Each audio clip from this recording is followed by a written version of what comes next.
Assalamu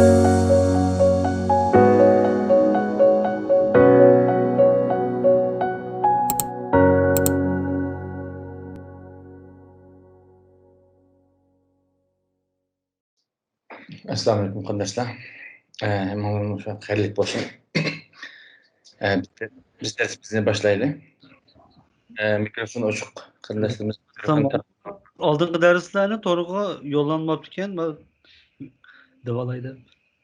hit munosabati bilan sirtof qilib vaqtida yo'llanmay qolibdi. Yo'llanayotdi hozir. Tunugun boshlab yo'llanayotdi. Bugun aytliqcha tamomlandamiz. Buldu rahmet. Ammo hit kirib qoldi. Ham boshqa ishlar bilan aldirash bo'lganligimiz uchun ba'zi yetishib bo'lmaydi ekanmiz. To'g'ri tushuninglar. Biz qarshi kuni darsimizda 6-kunni so'zlab o'tgan, 7-kunda qolgan joyda davom qilaylik. CSS darsiga o'tgandik biz. 7-kunda bir tal qisqa ichib oldim bayon darsni boshlashdan burun. Endi Chrome'ni ichib olib o'xshash shaklda davom qilaylik.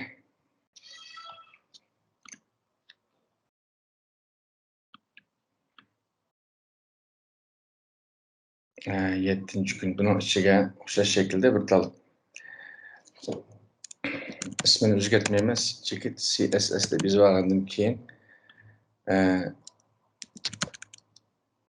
chekit o'xshash ism qo'yib, chekit HTML. Ismi o'xshash, lekin birisi CSS, birisi HTML. Buni ko'nib ketdinglar, menga to'g'ri yozib berqachon. Endi buni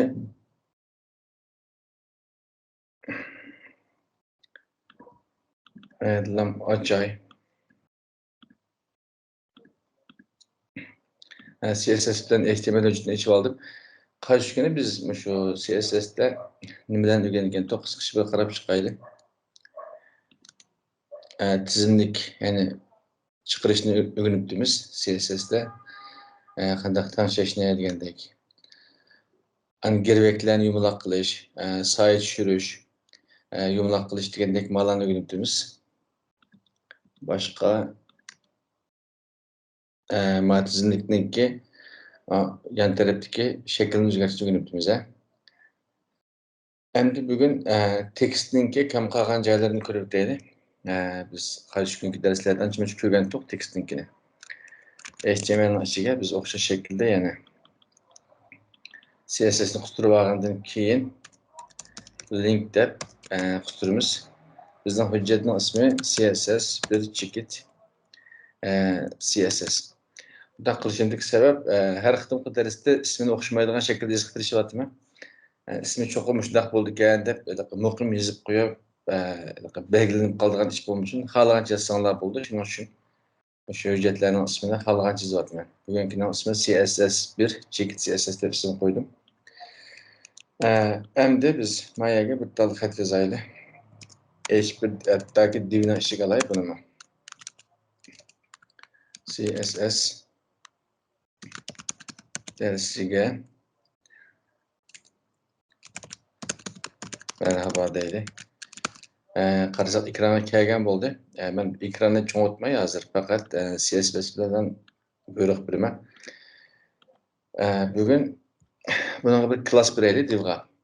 Klassni qarshi kuni o'rgandik. Klass ism berishni klass. Masalan, bunga nima dey? Text deb ism beray. Text deb ism bergandan keyin chekit tekstni o'qib CSS yozdik. Bunun ham da mesela font size de bunun xatning cho'ngligini berib aytgandan keyin masalan 32 piksel deb bakaylik buni. Qarasak cho'ngligi hozir 32 piksel. Hatta buni 44 deb cho'ngaytaylik, bekroq cho'ng bo'lsin. Endi masalan bunun rengini tegishtirishni qarshi kun ko'rgandik. Masalan color deb azroq sus qilib qo'yay vaqtincha. Susib qoldi. 555. Mesela CSS'den rangninki Photoshop'taki başqa nimalarni alsanglar bo'ldi. Lay degan programlardan rang tutadigan qalam o'zining nimalari bor. Tools zapchaslari bor endi, ham ashani alsanglar bo'ldi. Bo'lmasa to'rbetni ashni ko'rsatib qo'yaylik. Manda izlep bakayla Color Picker online diyecek çıkıdı bir munç nesle. Mesela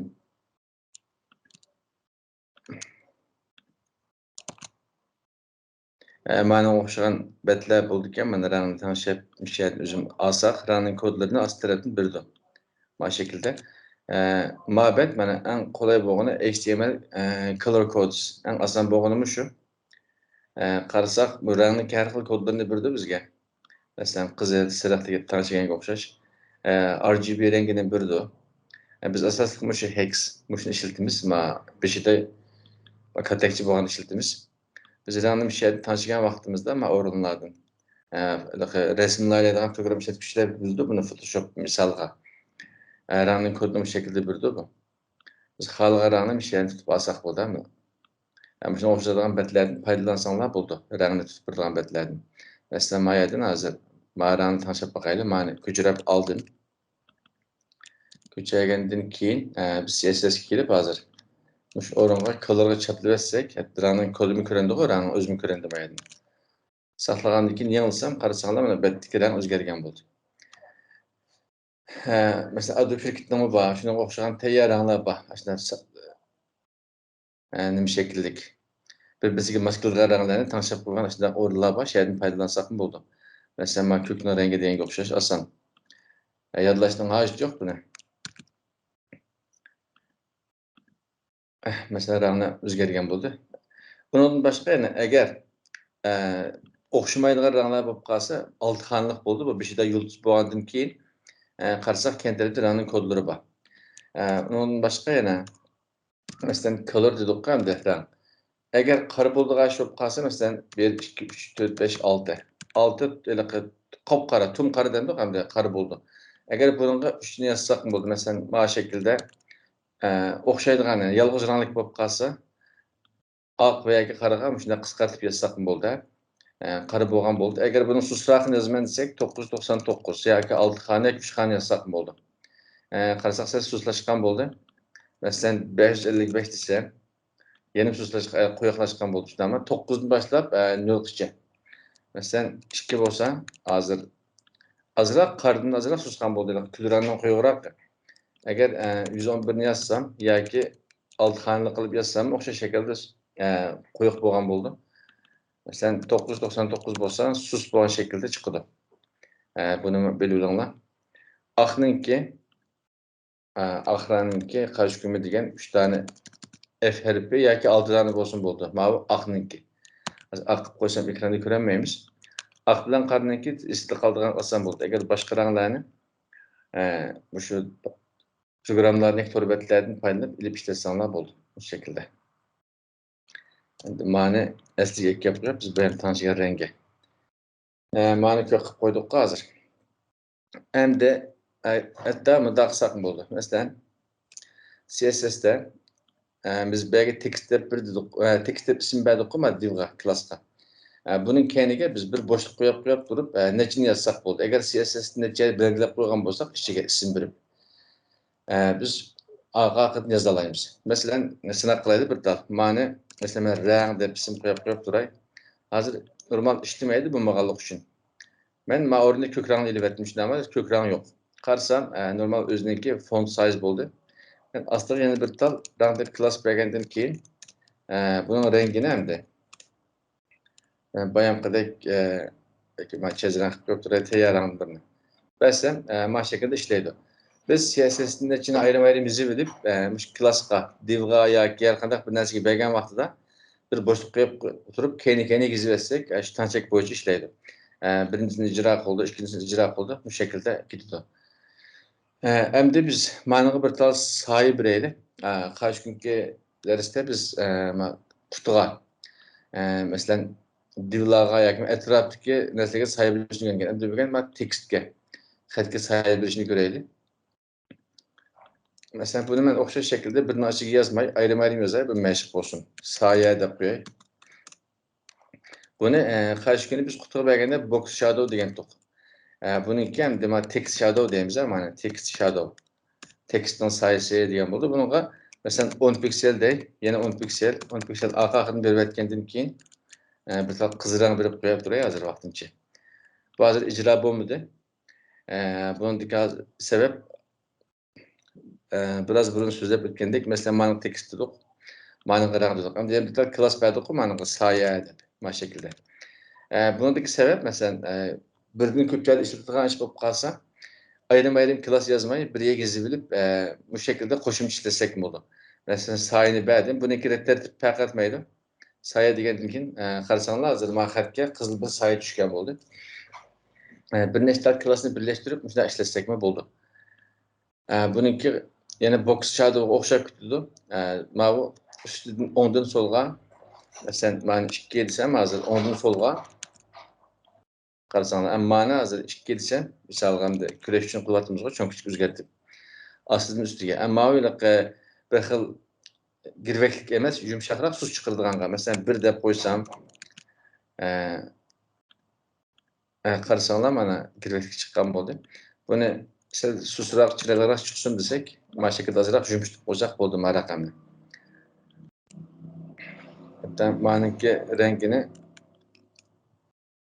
hozir rangga buni qara qilib qo'ysam yoki boshqa rang qilib qo'ysam bekroq ko'rilishi mumkin ko'rinishi. Qara qilib qo'yib turay bilak deblar. Sinab boqaylik. Mana da qarasak mana yaxshiroq ko'gil bo'ldi sayini.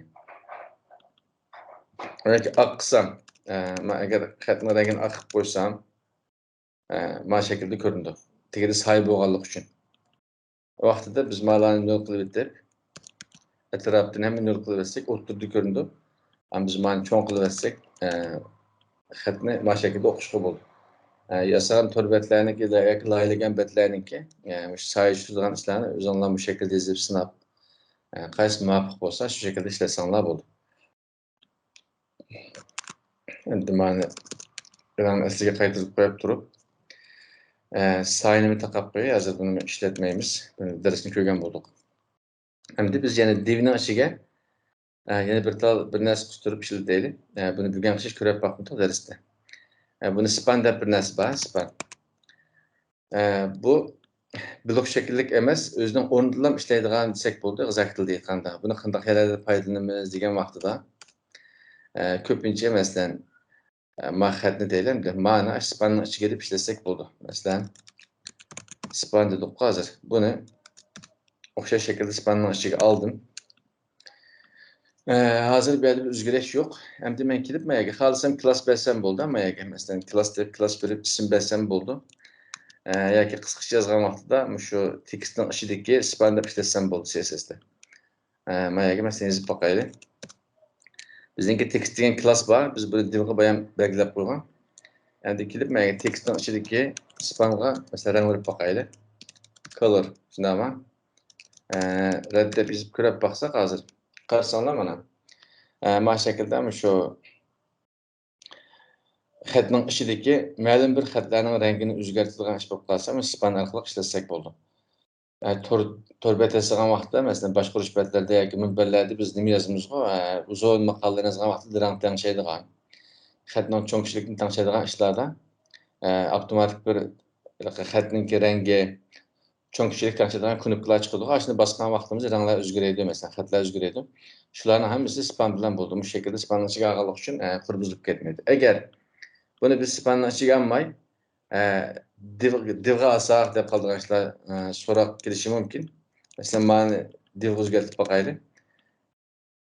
Qarasanlar bu qurolmashib ketdi. Chunki div deganimiz blok shaklli, ya'ni shu betdan betga, bo'ydan bo'yga, uzun shakl bo'lib ketganligi uchun. Masalan, hozir men CSS degan birinchi xat ustiga oldi. Men divdan divgacha, mani blok shakliga o'zgartirib deb o'zi. Hozir buni ko'rish uchun betning o'ng tarafini besib qarasangiz inspect degan bog'i biz qarshi kunda so'zlab o'tgan.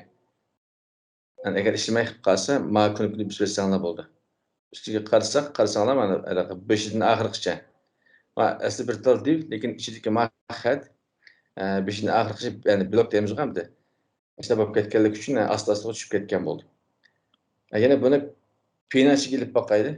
Pena ichiga olsak, ko'rib boqaylik, uni o'zgarish qanday bo'ldi ekan. Qarasanlar bu o'xshash shaklda. Chunki men P2 HTML'da o'zi birga kelgan bo'shliqlar bo'lganligi uchun araliqdagi men bo'shliqlarni cho'ngaytib qo'ydi. Lekin bu blok shaklida qilib qo'yganligi uchun men xatlarni parchalab etib necha qilib qo'ydi. Shunaqa xatning ichidagi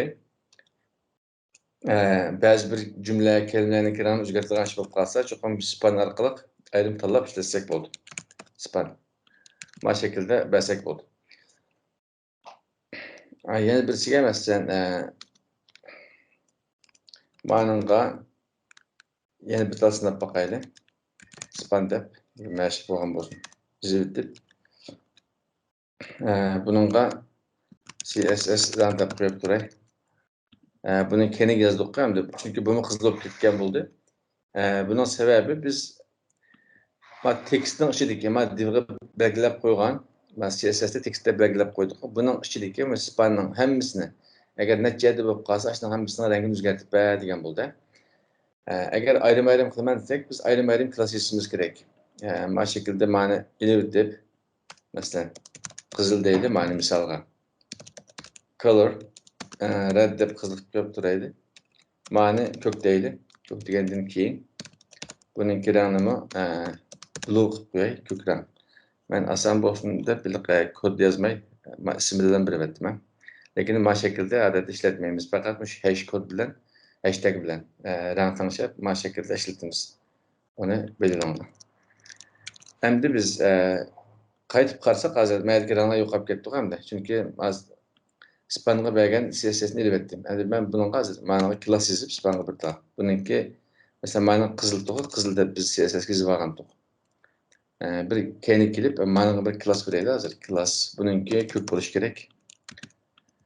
Buni yangilagan vaqtda qarasanglar mana xatning rengi qizil, maniki ko'k bo'lgan bo'ldi. Ama spanni shunday o'rinlarda ishlatsak bo'ldi.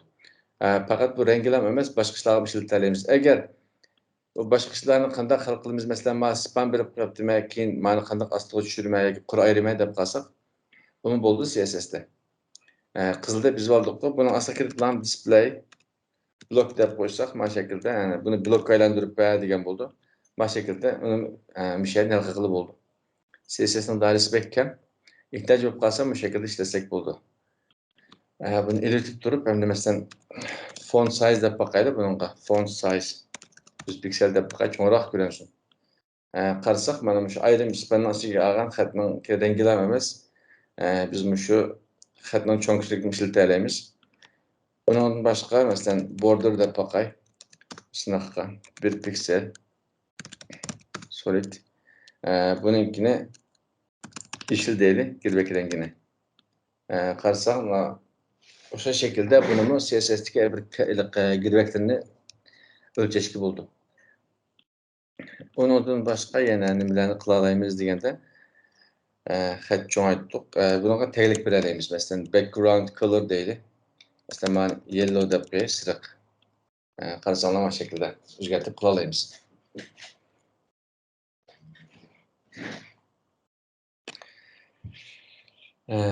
Başqa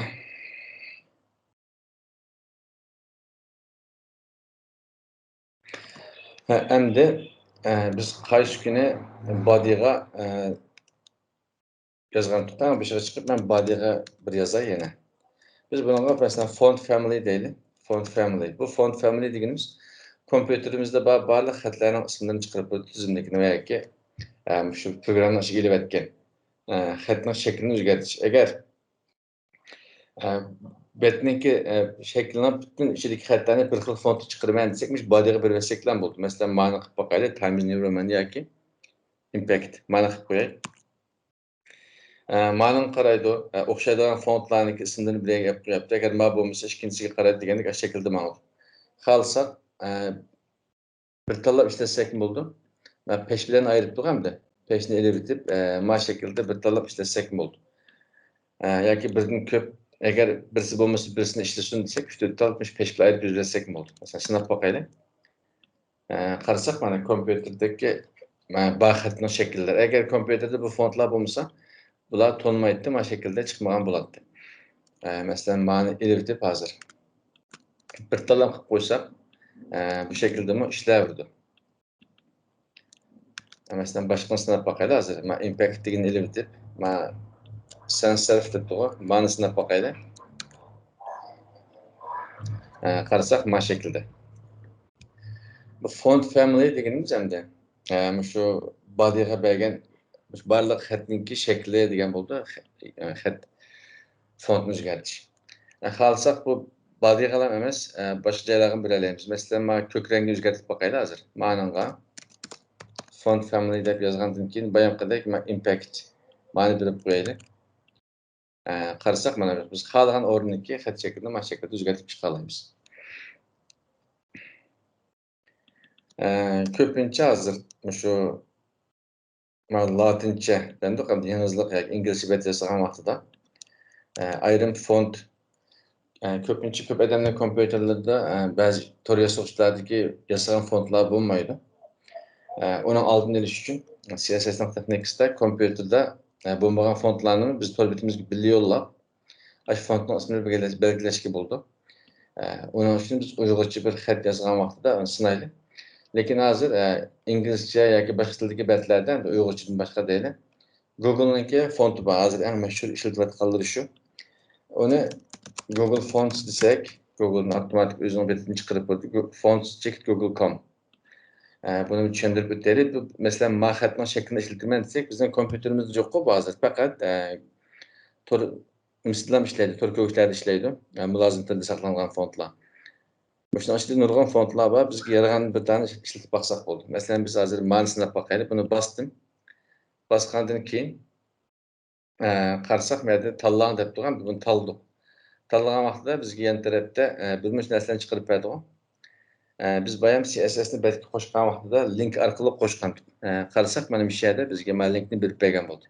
Biz buni ko'chirib olgandan keyin qilgan ishimizga HTML betining ostiga o'zimiz yozgan CSS dedik, link style.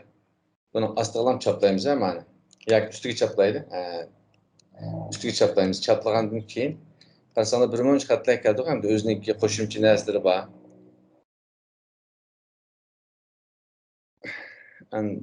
Bundan boshqa yana bu fontning ismi degan narsalar bo'lib, biz buni chiqilmagan shaklda buni saqlab olamiz. Saqlagandan keyin buni hozir betni o'zgartirib baqsaqmi, o'zgarmaydi. Biz Google'ning betiga qaytib yana ast tarafga qarasak, hozir qarasanglar mana astida font family degan bir o'rin bor. Bizga ta'minlab bergan fontning ismi mush ekan. Biz buni ko'chirib iliblam hozir. Mana shaklda ko'chirib olgandan keyin CSS ga kirib hamda o'zimizning yozgan CSS'ning shaklimize. Chunki hozir birinchi qurda nima bor desanglar, bizga Google'ning ta'minlab bergan fonti bor shundami? Mana bizga ta'minlab bergan Google'ning fontidan ustiga oldik. Mush shu. Eng ostida ekan o'zimizning yozgan CSS. Xohlasak buni ichiga style deb, mayaga body deb CSS ga, bodyning ichiga font family deb mayaga qilsak bo'ldi. Ya'ni ishlayverdi. Masalan, bu shaklda sinaylik. Qarasak hozir xatning shakli mana o'zgardi. Biz bu fontni CSS'dan Google'ningki mulozimatidan olib, bizning tor bitimizda ishlagan bo'ldi. Bu shaklda ishlatamiz hozir mana chet el tilida yasagan betlarniki fontlarni kompyuterimizga yoki o'zimizniki tor betga saqlab yurmaylam. CSS orqali bu shaklda foydalansak bo'ldi. Biz bu o'ringa yozmay buni hozir. Biz CSS'ni ichiga olaylik. CSS'ni ichidagi barliq CSS'larni bir yerga jo'g'lab qo'ygan yaxshi. Ishlatishga oson bo'ldi. Men ma'ni o'chirib birinchisini. Qarasanglar hozir font family deb biladi. Biz Google ta'minlab bergan fontning ismi. Shuni saqlab etgandan keyin betni yanılsam, Google'ningki fonti chiqqan bo'ldi. Bu shaklda foydalansak bo'ldi. Birni ko'p ishlatishgan bo'ldi, ixtiyor. Onun bir klasını biteyli. Bir beşe qaytib, o'xshamaydiganroq belgiladigan bir font qistirayli. Mesela mana ishlatib boqaylik, buni ishlatdik. Bunun o'xshash qana betninki tarafga o'chib ketgan narsasi ko'rinmayapti.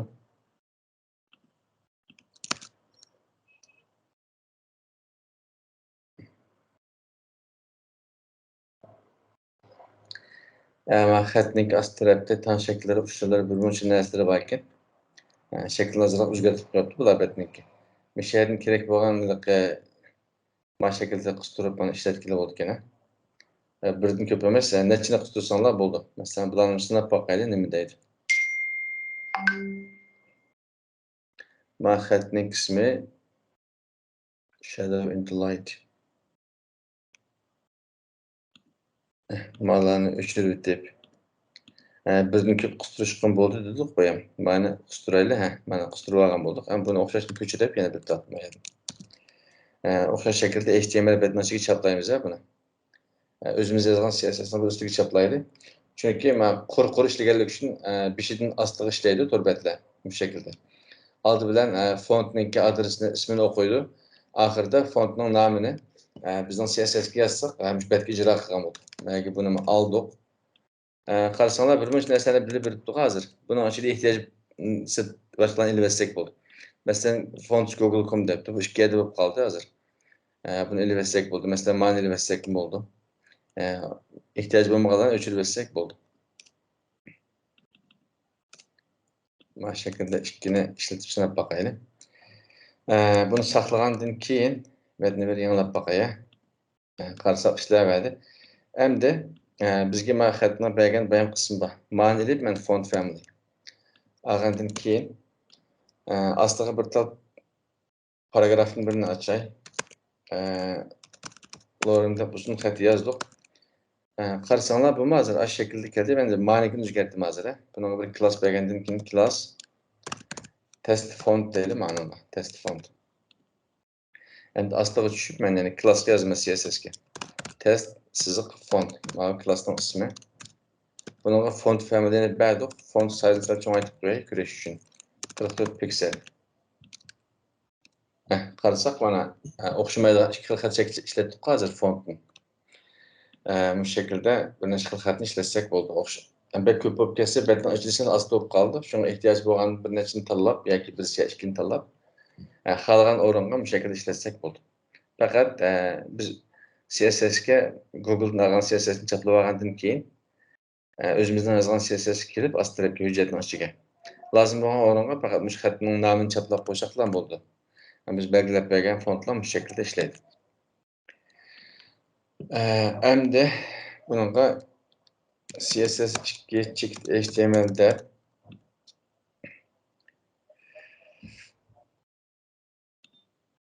CSS2 CSS ikinci kötep bitelim. Ben bek kalayım kalıp ketmişim. İkide bir yazdık. Hem de maqtımız bir Uygurca sınap bakaydı. Uygurca sınap baksak oldu. Bunun için benim öçürüdey. HTML ündeş belgesini biz durup biz HTML hücretini içip aldık. Öyle HTML'nin kodunu kusturup aldık. Yani biz astığa bir tal divinin içige yoki pinin içige yazaylı. Bunun Uygur xatini yazış için bir tal kusturma bo'lganda şu hücretinin özlemişinin içinde şu kusturmani kustursak mı oldu? O kusturmanın ismini boğ etti. İsimde mi oxanmakta yazıp bakay bir narsa. Avtomatik xatda tuzab turadigan bir qusturma borda, shu isimda qolmoqda. Uyg'ur tekst bir narsa.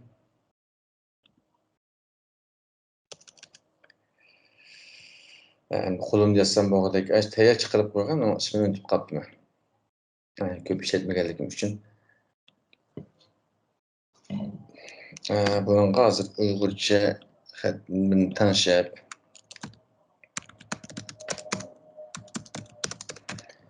Assalomu alaykum deb yozdik. Qarasak bu o'ringa kelgan bo'ldi. Assalomu alaykum degan xatimiz.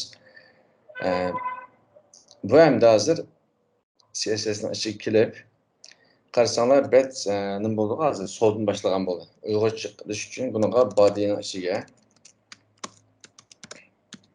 biz direction'ni qarshi o'rgangan edik. Direction deganimiz endi o'ng so'lga ayirish uchun RTL bo'lsa ham right to left o'ngdan so'lga degan bo'ldi. Agar Uyg'urcha betlarni yasab qolsak, mush body'ga cho'qim mush direction'ni RTL qilib o'tmasak bo'lmaydi. Hozir betni yangilsam agar amma CSS'ni unutib qolibdim kechiringlar. Buning ichiga kirib biz link deb hozir CSS'ni ulug'lagandan keyin CSS2 CSS Qarsak hazır bet onun soluq almaşdıq hem de normal Uygurca'nın onun soluq başlaqanlıq üçün Arapça olsun. Bu şekilde body'ni çoxum direction'ni RTL'de bu şekilde tanışmamsak bulmaydı. Onun soluğa çıkırış için. Hem de font size'ni normalde body'ye 15 piksel bir turay. Bu standart buldu. Sizler kiçiklep ketdik, 15 pikselden başlasak buldu. Uygurca betlerini yoki başqa betlerini yasagan vaqtida. Onun başqa hem de biz paragraf 1 class 1 ile sınaq üçün class bunu text deyil hazır. Bunun hem de text degenden keyin font size 32 piksel. Çoğunraq qo'yay. Xatni çoğaytdık. Hem de Uygurca'nı çıraylıqlaştırış üçün biz bayan öğrengendek mesela font family degenden keyin endi fontning nomini bizning kompyuterimizde bor Uygurcha xatlarga tanitsak bo'ldi. Mening kompyuterimde hozir Uygurcha xat bormi yo'q bilmayman ama kompyuterde. Qarab boqay. Fontbook. Uygurcha xat men kompyuterimde yo'q. Biz bunu OKG'nin fontunu bir neçini tushiraylik. Checked.org font shundoq deyman. Uygurcha xattamligi adresining ismi. Biz bu yerden aslında tushib hamda mesela qaysilarini sinayli. Men tuz degan xat shaklini sinayli hozir. Buni kompyuterga saqlab oldim. Buni qaçıldım. Hozir fontning nomi Uyg'ur kompyuter ilmiy jamiyatining tuzgan xatgan hamda fontning nomi o'sha kompyuterga saqlangan fontning nomi. Bu fontning nomini qanday oldi desanglar masalan boyagi saqlab olgan hujjatga qarasak adres ma'lum ismi. Bu ismini almaydı. Bu ismini kompüterin içindeki xat şeklini oxuman desek, ma ismini almaydı. Bu info qarasak, bunun ayrım ismi bo'lmaydi. Mush isim bilan oldim. Word'da ko'ramiz mesela Word'dagi yoki Photoshop'dagi programlarda xat yozgan vaqtimizda üst tarafda fontning nomi chiqadi. Ay fontning nomi bilan yozamiz. Mana tushirib olgan hujjatni emas. Ben bunu hozir qachilab kompüterdan xat sandig'ining ichiga qachilab qo'ydim. Bunu endi biz OKG tuzdik bayan qismi tuz. Sinab boqayli. Qarasanglar mana xatning shakli o'zgarib, Uyg'urcha chiroqlashgan bo'ldi. Mesela bir necha xil sinayli buni. Ya'ni bir tal xat shakli tushirib. Mesela maqtim o'xshamaydiganroq, cho'ngroq bir xat qilayli. Yoki ma bo'lsin bo'ldi.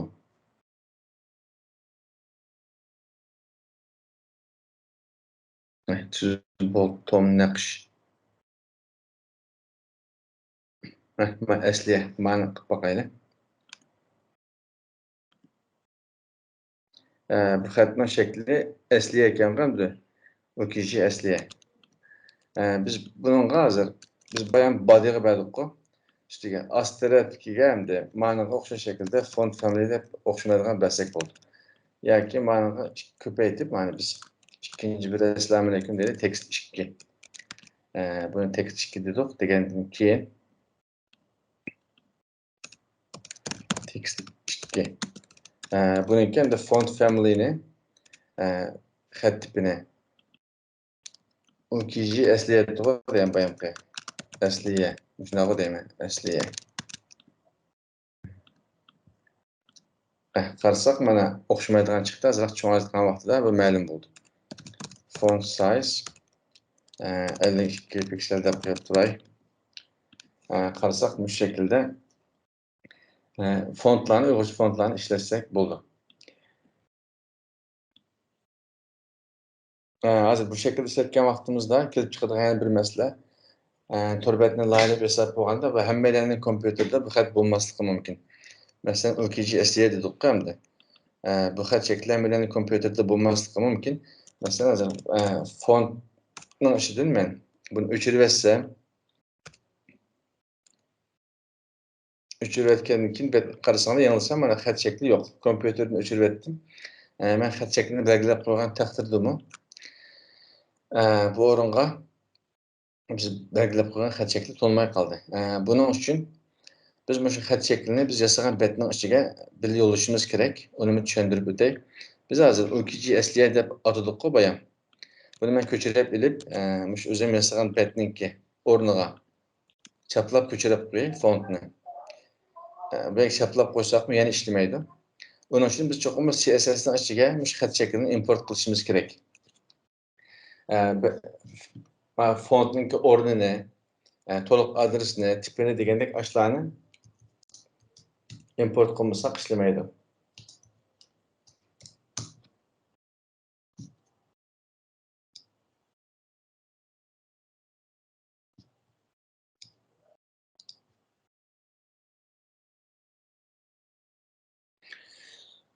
Onun için biz betning eng bishiga chiqib qarindoshlar.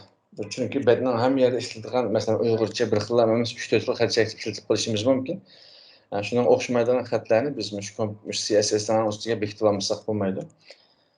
Fontni biz ishlatish uchun cho'qim eng ustiga bir tal bishiga bir tal et isharati.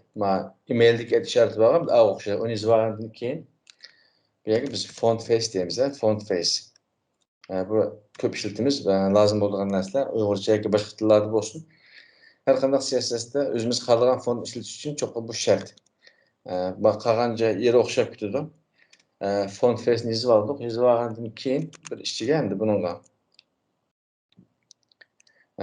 font family deydi, o'xshash shaklda font family deydi. Biz bu o'ringa o'zimiz xohlagan ismni belgilasak bo'ldi. Bu shart emas. Masalan, buningga hozir Uyg'ur deb yozib qo'yib turishni ama fontning ismini mana şekilde belgilab olgan bo'ldim. Bir astaga tushgandan keyin buningga fontningki o'rnini, adresini belgilab beramiz. src deb biz HTML'da rasmlarningki va yoki ovoz vujudningki ulash uchun src o'rgangandik. src'ga kelib men buningki ulanması URL bo'ldi. Buning ichiga fontning to'liq ismini yozib qo'yma. To'liq ismi nima desak, qarasak, ama biz tushirib olgan hujjatning nomini olamiz, to'liq nomini. Bu şekilde almış. Fontning ismi emas, ama hujjatning nomi. Biz bir chapladik, chaplagandan keyin agar qisqacha ichida bo'lib qolsa, masalan, agar folderning ismini yozib, yan to'siq tortib mana şekilde qilsanglar bo'ldi. Agar sirtibetlerden alsak, HTTP orqali mana şekilde to'liq yozamiz. Chunki hozir o'xshash hujjatning ichida bo'lganligi uchun bir qurg'a mishaga faqat fontning ismini bersaklan bo'ldi. Endi biz buni xohlagan o'rinda ishlatamiz. Masalan, men ast tarafga OKG deb yozgandik-ku fontning nomini. Bu vaqtda bu amaldan qolgan bo'ldi. Biz kompüterda qaşlığılık font bo'lmaganligi uchun xat shakli biz buni o'chirib, biz üst tarafga o'zimiz xohlagan chizib olgan ism bor. Masalan, mani ishlasak bo'ldi. Xohlagan o'rinda ishlasak, qarasak mana bu shaklda. Agar kompüterimizda font bo'lmasa-mu, biz yasagan betning ichiga o'zimiz belgilab qo'ygan fontning ismini CSS ga belgilash orqali, muqimlash orqali xohlagan o'rinda ishlasak ishlatamiz. Yani o'xshashninki yana bir misolni ko'paytay. Bu Uyg'urcha muhim. Shuning uchun 3 tal ko'proq misol qilib deydi buningga.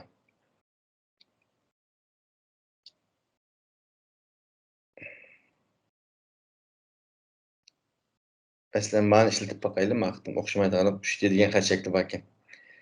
Buni kompüterga tushirib oldim, lekin xat sanduqqa yana nima font bayiga qo'shilmadimi buni? Qo'shilmaydim. Kompüterimdagi tushirib olgan hujjatlarning ichidan o'sha hujjatni ko'chirib oldim. Ko'chirib ilib, shu 7-kun degan folderning ichiga buni ko'chirib oldim. Ko'chirgandan keyin buni bayanqi o'xshash CSS ga muqimlaymiz. Üst tarafga bir ko'paytib ma'nodim. Bu xat shaklining har xillar bo'ldi. Masalan, TTF bo'lgan bo'ldi yoki UTF bo'ldi. Masalan, Wolf degan xat shakllar bor. Ular muhim emas. Bu shaklda xatning ismini, fontning ismini to'liq yozib, hujjatning tipini to'g'ri belgilab bersak ishlayveradi. İkincisiga endi masalan, ma'noga men Uyg'ur 3D deb ism berib qo'yay. Xatning shakli ismi shunday ekan, fontning shakli. Yoki xalqqa ism bersanglar bo'ldi, bu muhim emas. Mana shaklda tirnoqning ichiga bersanglar bo'ldi, ixtiyor. Tırnaqning ichiga bermay, yolg'iz yozsanglar bo'ldi. Bu 3D deb qo'ydim sinoqqa. Endi hujjatning nomini o'xshash ko'chirib ilib, men o'rindan ko'chirdik. Ko'chirib olgandan keyin mana shaklda belgilab qo'ydik. Mana birinchi xat shakliga font face'ga xatning, ya'ni fontning nomini Uyg'ur deb berdik. Buni biz betning ichida xohlagan o'rinda ishlasak bo'ldi. Hatto men body'daginim ilib tili, meni ilib turib sınısa hozirda o'zgarib ketdik hamda. 2 tane fontni muqimlab qo'ygan bo'ldik. Birisining ismi Uyg'ur, birisining ismi u 3D deb yozdik. ve onun ast tarafki src'nin içiga biz fontniki to'liq adresini muqim tapadik ve hujjat tipini to'g'ri yozdik. To'g'ri yozmasak chiqmaydi. Endi biz astiga tushib, xohlagan o'rinda ishlatmoqchi bu biz belgilab bergan xatniki shaklarini. Masalan, birinchisiga biz bayam, ikkinchisiga ma'ni ishlatdik. Endi üstüdekiga ma'noga biz font family deb o'xshamaydigan ishlataylik. Font family. İsmini bitti. O 3 dedik. Biz belgilab bergan fontning nomini. Ben yanılsam qarasanglar hozir mana xatning shakli o'zgargan bo'ldi. Bununla 52 deb cho'ngroq qo'ydi vaqtincha. Bu şekilde Uygurcha xatlarni bu şekilde to'ntimiz.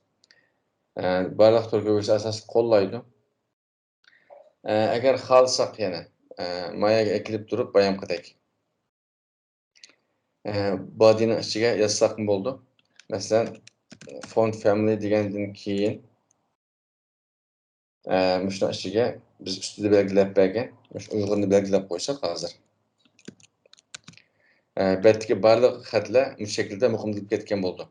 Agar biz boshqa taglarga, tekstlar bo'lsin, har qanday agar Uyg'urcha xatni biz xatning shaklini belgilamagan bo'lsak, fontning ismini hammasi bir xillam chiqqan bo'ldi mana shaklda. Masalan, body'ga hozir u 3 ta deb qo'yay. Qarasak hammasi o'zgargan bo'ldi betdagi body'ning ichiga berganimiz. Body'ning ichiga barliq betda bir xil ko'rinadigan xatning ismini yozib olgandan keyin muqimlab aytgandan keyin biz xohlagan shu o'ringa xatning shaklini, ya'ni fontning shaklini o'zgartirib olsak bo'ldi. Uyg'urcha ishlash prinsipi bu shaklda. Buni lateral qilib etsam body'ni left to right, ya'ni soldan o'ngga bo'ldi va betninki shakli mana shaklda o'zgarib ketgan bo'ldi. Uyg'urcha qilish uchun cho'qim ya'ni right to left shuni yozishimiz shart. Endi CSS'dagi yana bir qarshi kuni biz nima so'zlab o'tgandik? Import qiladigan CSS'ni inline qiladiganlarni o'rgandik. Betlarning ichida shuni astiga ham CSS'ni yozib o'rgangandik. Shunda style deb mana shaklda yozib o'rgangandik. Undan keyin mana shu link orqali import qilishni o'rgandik. Endi biz mushtarak qistirib inline CSS deb qo'lning ichida ishlatiladigan CSS'ni ishlatib boqaylik maqtin. Bunga paragraf, class, bunga inline deb ism berib qo'yib turaya. Bunga bir xat yozaylik. Uyg'urchasini bunimi.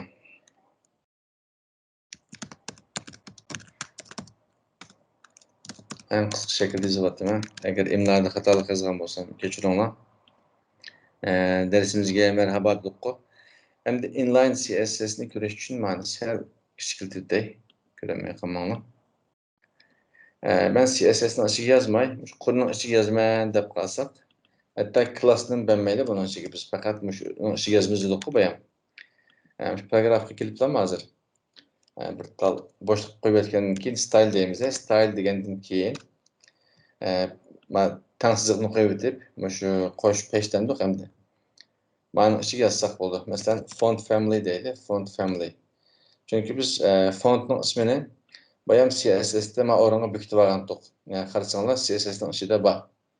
Masalan, Uyg'ur dedik, o 3 ta dedik, xatlar bor. Hem bunu biz CSS'da ustiga qistirib olgan bo'ldik. Endi biz betning ostiga kelib bayam qildik. Masalan, o 3 ta desek, buni nereden aldı o desek, bu CSS'ning ichida bo'lganligi uchun aşağıdan aldı. Qarasanglar mana, inline style deganimizda endi shu qurning ichiga biz CSS'ni bu shaklda yoza olamiz. Ehtiyoj bo'lib qolsa bu shaklda ishlatamiz. Undan boshqa shu barliq CSS'ni yoza olamiz. Masalan, font size 60 piksel deylik. Qarasak mana font family dedik, font size dedik. Bu CSS'ni ichida ishlatgan ko'pincha buyruqlarni inline ichida, qur ichida ishlatsak bo'ldi. Undan boshqa yana ma'ni tanishib bu keyinchalik o'xshash shaklda class deb, ya'ni uni birlaymiz. Bir bilan bir cheklimiz yo'q. Masalan, inline deylik. Hozir belki qarasak, qurning ichiga biz CSS'da xat to'ntdik, xat cho'nqligini to'ntdik. Endi kelib bir tal class berdik, inline deb. Buni CSS'ning ichiga biz yo'tkab yana inline degandan keyin bizim o'xshash o'rinda ashlarni boshqarib qila olamiz. Classning ismi inline. Buna color deb rang verib boqay. Rangni qizil qilib o'tay. qarasak yana hem quruning ichida ham hozir 3 yerni ishlatgan bo'ldik. Birinchisi CSS ning ichiga masalan biz xatni to'ntdik ma o'rinda. İkincisiga qaytib kelib endi shu quruning ichiga biz bir tal CSS berdik, style berdik shu paragrafning ichiga. Bu xatning shaklini ma ustiga berib qo'ygan CSS ni tartibga kelgan bo'ldi. Biz uning oxiriga bir tal class berib mana şekilde bu klassni CSS'nin ichiga to'nitdik. To'nitib rang almashtirgan bo'ldik. Bir-biriga kirib ketgan holatda qolgan o'rinda qolgan ishlatamiz. Buni saqlab o'tay. Uyg'urcha to'nitish mushlar bo'ldi. Uyg'urcha misollarni qilgan vaqtida. Ham shunday qilsanglar bo'ldi. Endi biz yana bir darsga o'tib ketaylik. CSS3 chekit CSS degandan keyin HTML3 chekit CSS. Bununki HTML bu HTML. Tamam. Endi hujjatni ichib olgandan keyin agar hujjatni xato yozgan bo'lsam ishilmaydi bu. Kechiringlar, ismini xato yozibdimi? CSS3 dedik. Hujjatni kelgan bo'ldi.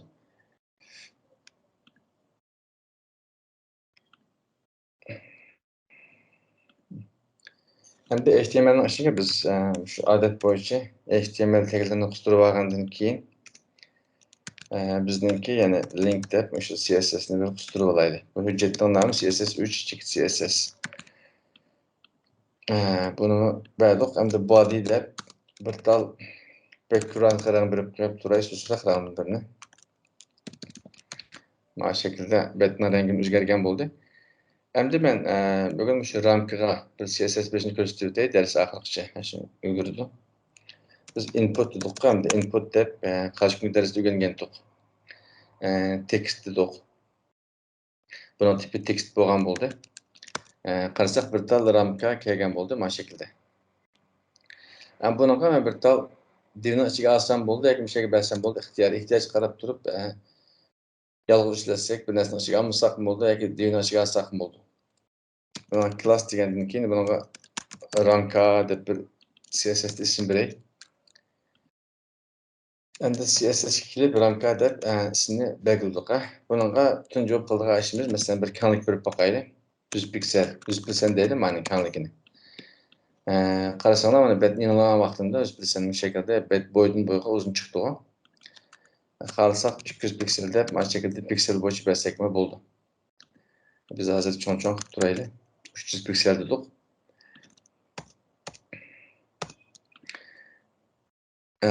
Endi bunga bir egizlik berib boqaylik. Masalan height. Egizligi 80 piksel deylik. Odatda egizlikni bunday bermaymiz. Bunga lekin sinoqqa qilib boqyapman. Qarasanglar bu şekilde ramkiningki cho'ng kishilikni mustaq tanishlaymiz. Buna egizlik bermaymiz odatda. Bermaymiz. Xat yozdik. Bunga masalan men girveklarni almashtirib boqaylik. Uningdan burun biz ma tekstga masalan placeholder deylik. Placeholder. Mananga please input your name deylik. Ismingizni kirgizing degan bir tal so'z chiqib turadigan ramkiningki bir nimaga ishlaydiganligini tushuntiradigan o'zining placeholder degan xat. Endi biz bunga hozir bir border bilaylik, border. Biz çünkü borderlarni egizligini boshqa dillarda o'rgandik. O'xshamaydigan mush taglarda, elementlarda sinab qilyapmiz. 1 piksel dedik. Buni 1 piksel degandan keyin buni solid deylik, tuz ranglik bo'lsin. Buning rangini hozir masalan sinoqqa kulrang qildim. O'xshash bog'liq uchun ko'rolmadi. Masalan 555 deb qo'yay. Qarasanglar mana şekilde ko'rindi. Masalan buni biz chiroyliroq bir şekilde qilib boqaylik. Yani tushunchalik bo'lsin. Betningki rangini sal o'zgartirsam bo'lmaydi uning uchun. 9 F9 mana şekilde o'zgartirilib. Endi buniki bunday qildik. Buning kengligini, mana kenarninki, mana girveklarni sal sustroq kulrang qilib aytgandan keyin bunga taglik bersak bo'ldi. Background deb color desek bo'ldi. Mesela ak berib qo'yay. Teglikning rengini ak qildik. Qalsak buni qizil qilsak bo'ldi. Sinab ko'rib chiqish uchun. Qarsak, buni qizil qilib olgan bo'ldik. Buni aq tanishib aytgandan keyin bir dal kam bo'lib qoldi.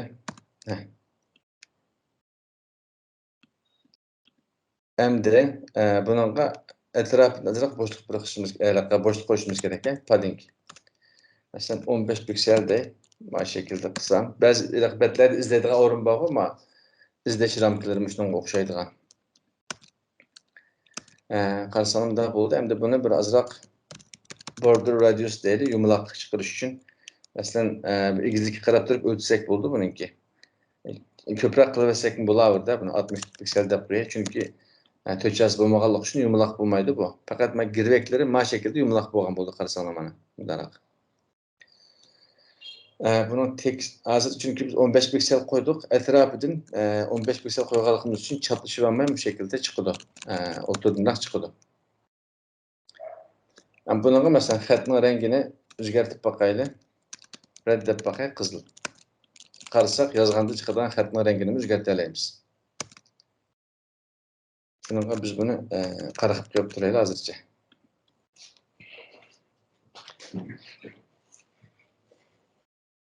Hem de mesela ismimizni kiraladık hazır. Üstüge çıkan vaxtıdan qarasanglar to'g'ri ko'rishlardan birisi bor, bir tal ko'k siziq chiqib oldi. Buningki endi meselesi CSS bilan hal qilsak bo'ldi. Buni eng oson chorasi üstüne yıldız numarını qo'yib atgandan keyin va qarshi kunga dars so'zlab o'tgandik. Bu yıldız barliq betdagi kaminasiga bo'ldi deb.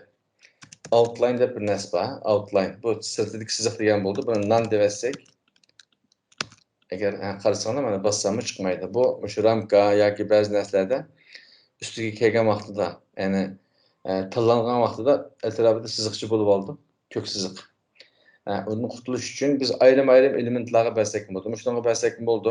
Ramkaga ayrim-ayrim berib yurish hojatsiz avarchilik. Shunlashqamish bir dal yulduzni berib betning ichidagi barliq narsani etrafini shu tanlangan vaqtida yo'q qilib degan bo'ldi, non degan. Bu şekilde istesek bo'ldi. Men hozir bunday qilib oldim. Masalan, bunga bir box shadow deb bakaylı. Box shadow. 0 10 piksel deydi mana. Mesela bunun bir qizil deb bakıp qarasanglar bu şekilde kentirib azroq susning badiqqa sayı badiq. Bunu kulrang qilib qo'yay. Bu şekilde azroq sayı berib olgan bo'ldik. Hem de bununla başka nimalarni bilamiz degan vaqtida mundaq qilib sinab bakaylı. Flat icon degan to'rbetni foydalansanglar bo'ldi. Bu nihoyat yaxshi to'rbeket. Har xil ikonlar bor. Mayaga hozir bir user deb bir a'zoning rasmini izlay. Masalan, mana saqlab olaylik. Cho'ntirayversin PNG 512 piksel. Bunu saqlab oldik. Saqlab olgandan keyin buni o'chirib deb betning nomi flat icon check.com foydalansanglar bo'ldi. Ikonlarni sherdan asaq bo'ldi. Biz bayam saqlab olgan şu adamның şeklimde ismimizni kirgizing deganga shuni kirgizmoqchiman hozir. Buni saqlab olib, yani şu meniki 7 gün degan folderning ichiga ko'chirib oldim. User checked png buning ismi. Endi bu ramkaning beshida bir tal rasm bo'ldi, ya o'ng tarafda, sol tarafda odatda kichik bir rasm bo'ldi. Ilxat yozgan vaqtida email adresi yoki maktubni yozganda ramkadan bir kichik rasmlar bor. Uning uchun biz böyle background color deb ishlatgandik. Mesela background image diyelim aktım. URL dedik. Bununla ichiga biz bayam rasmni bildiramiz. User checked png. Bunu saqlab oldik. Hem de resimni yanılsam qarasanglar resim bek cho'ng bo'lganligi uchun mana şekilde kichkina bir chiqqan bo'ldi. Bunun keyiniga endi background size. Biz qarshi kuni o'rgangan narsalar shu. 18 piksel deb bakay qanday chiqadi. 18 piksel dedim, lekin kichik chiqqan bo'ldi. Onga ve astıga ve üstüge böyle köpeytip mantığı. Bunu da 16 piksel qilib 15 turaversin. Endi background repeat deb bir narsa bor. Biz qarshi kuni o'rgangandik. Repeat. Yani bunu no repeat deymiz. Bunu kayıtlama degan bo'ldi. Kayıtlamadi hozir ma o'rnidan chiqqan bo'ldi. Hamda background position deb bir narsa bor. Biz buni qarshi kuni o'rgangandik. Background position. Bu masalan center desa, qarasanglar mana shu shaklda o'tirib chiqqan bo'ldi. Bunda center demay masalan right o'ng tarafdan va markazdan chiqarib beradigan bo'ldik. O'ng tarafdan boshladim va o'tirdan boshlar deb matrix qildik. Bu ingliz bo'lganligi uchun buni left deymiz. Left dedik. Mana tarafdan boshladi. Qarasak, masalan 5'e berib olgan bo'ldi bu.